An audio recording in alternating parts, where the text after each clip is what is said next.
ये तो कोशिश यही थी कि जम्मू कश्मीर में हाइड्रो पावर प्रोजेक्ट की शुरुआत हो, लेकिन वो नहीं हो पाया। इन राजनेताओं के घर जरूर इस एक्ट के तहत उजाला हुआ क्योंकि जमीनों पर इन्होंने कब्जा किया।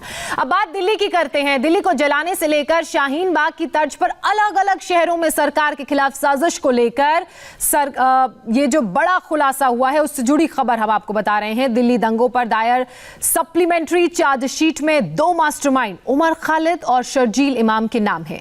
इनके व्हाट्सएप चैट से ये पता चला है कि शाहीन बाग में सीएए के खिलाफ जो प्रोटेस्ट हो रहा था उसका मास्टरमाइंड शर्जील इमाम था और ये बात उसने खुद अपने भाई मुजम्मिल के साथ एक व्हाट्सएप चैट पर कबूल भी की है। सिर्फ यही नहीं, शर्जील इमाम लगातार जेएनयू, अलीगढ़ मुस्लिम यूनिवर्सिटी और जामिया के स्टूडेंट्स के साथ चक्का जाम के नाम पर बड़ी साजिश की तैयारी कर रहा था।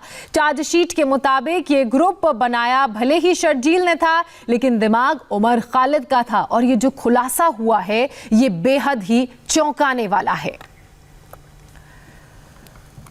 तो दिल्ली पुलिस की 733 पन्नों की चार्जशीट में दो मास्टरमाइंड्स के नाम हैं। पहला है उमर खालिद और दूसरा है शर्जील इमाम। दोनों पर यूएपीए एक्ट के तहत आरोप तय हैं। दिल्ली पुलिस की चार्जशीट के मुताबिक शाहीन बाग प्रोटेस्ट की टाइमिंग से लेकर दंगे तक की प्लानिंग का जिक्र है। चार्जशीट में शर्जील के व्हाट्सएप चैट का जिक्र है जो 17 दिसंबर 2019 की है।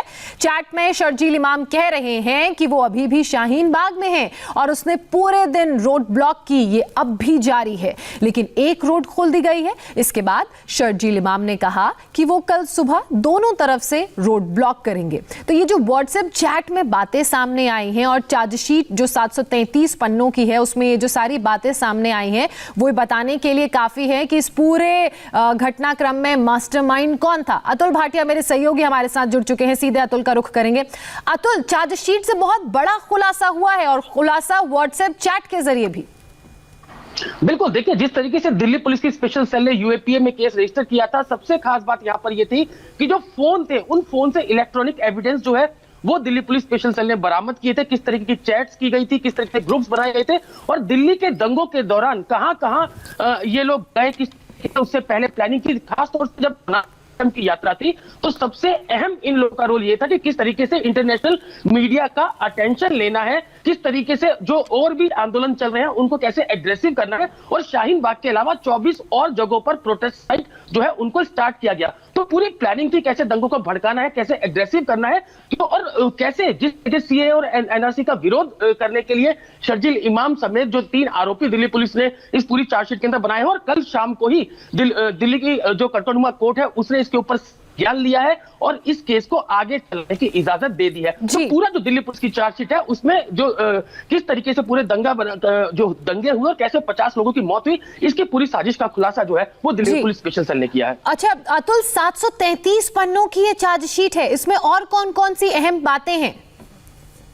देखिए ये जो पूरी चार्जशीट है इसके अंदर शर्जील इमाम समेत जो मेन एक्यूज थे उनकी जो इलेक्ट्रॉनिक डाटा है वो दिल्ली पुलिस स्पेशल सेल ने उनके फोन से जब्त किया और उनके जब्त किए गए थे और उन फोन से जो भी इलेक्ट्रॉनिक एविडेंस निकले उनको बाकायदा सबूत के तौर पर कोर्ट के अंदर पेश किया गया। जो सप्लीमेंट्री चार्जशीट है उसके अंदर पेश किया गया और कोर्ट ने इस बात को माना कि पर्याप्त सबूत है इस केस को आगे चलाने के लिए, यूएपीए के तहत चलाने के लिए। दंगा भड़काने की जिस तरीके से कोशिश की गई डोनाल्ड ट्रंप की यात्रा के दौरान, जिस तरीके से पूरा हाँ अतुल, शर्जील की चैट आफरीन फातिमा के साथ भी हुई है। ये चैट 9 जनवरी 2020 की है। शर्जील इमाम ने कहा कि कल दोपहर एमएसजे की एक मीटिंग बुलाएं अगर तुम जेएनयू में हो। आफरीन फातिमा ने कहा हाँ, जिसके बाद शर्जील इमाम ने कहा कि वो जामिया में एक मीटिंग प्लान कर रहा है। शर्जील इमाम ने कहा कि वो 100 से 200 लोगों के साथ जेएनयू, जामिया, शाहीन बाग, पुरानी दिल्ली, सीलमपुर, एएमयू में प्रदर्शन की प्लानिंग कर रहा है। तो अतुल, ये शर्जील इमाम की और भी बहुत सारी चैट्स का खुलासा हुआ है। एक चैट जिसके बारे में हम बता रहे हैं वो आफरीन फातिमा के साथ हुई है और उसमें भी उसने ये बात कबूली है कि वो किस तरीके से तमाम यूनिवर्सिटीज, जेएनयू, जामिया, शाहीन बाग में लोगों को इकट्ठा करने की और प्रदर्शन करने की प्लानिंग कर रहा है। बिल्कुल देखिए, शर्जील जो है वो मेन कॉन्स्पिरेटर दिल्ली दंगों का, वो दिल्ली पुलिस स्पेशल सेल ने बनाया है। चैट सुनिए, इसके अलावा जो सीलमपुर के अंदर एक सीक्रेट ऑफिस नाम दिया है दिल्ली पुलिस की स्पेशल सेल ने, जहां पे सीक्रेट मीटिंग होती थी। आपको याद होगा कि जो दंगों की शुरुआत हुई थी वो चांदबाग और जाफराबाद से हुई थी।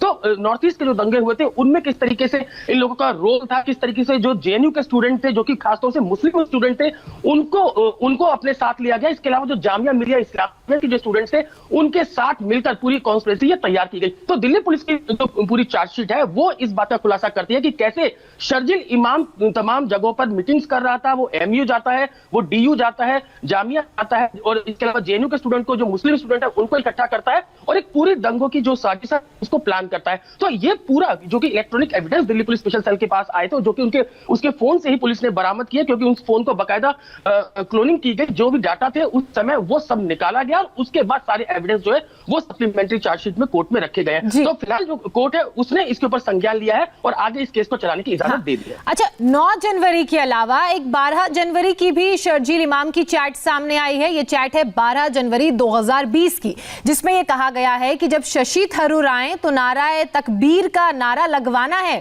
अतुल, बिल्कुल बिल्कुल, देखिए पूरी जो प्लानिंग थी वो किस तरीके से, आपको याद होगा कि जेएनयू के अंदर कई नेता जो विपक्ष के वो भी वहां पर जाते थे, जिसके ऊपर जो कई बार विवाद भी हुआ था सीए और एनआरसी के विरोध में। तो तमाम नेता जब पहुंचते थे, खासतौर से विपक्ष के जब नेता पहुंचते थे, तो उनको किस तरीके से अटेंशन देना है, किस तरीके से उसको मीडिया में सामने लाना है, पूरा एक विरोध किस तरीके से प्रोटेस्ट करना है, इसकी पूरी प्लानिंग जो है वो जेएनयू के अंदर की गई थी। तो ये तमाम चीजें जो है वो दिल्ली पुलिस ने अपनी चार्जशीट में रखी है। तमाम चैट्स जो है किन नेताओं से इनकी मुलाकात हुई थी, इसके अलावा जो और भी कई मीटिंग्स है जिनका खुलासा जो है वो दिल्ली पुलिस स्पेशल सेल ने किया है। बाकायदा फोटोग्राफ उनके लगाए गए हैं जो कि इन्हीं एक्यूज के फोन से रिकवर किए गए हैं। तो पूरी जांच पड़ताल के बाद और अब यूएपीए के तहत जो है वो शर्जील इमाम के खिलाफ चार्जशीट जो है सप्लीमेंट्री चार्जशीट वो कोर्ट में फाइल की गई है। अच्छा अतुल, एक और बेहद अहम चैट का खुलासा हुआ है जो 18 जनवरी की है, जिसमें सीलमपुर जाफराबाद में प्रदर्शन के लिए लोगों को उकसाने की प्लानिंग है।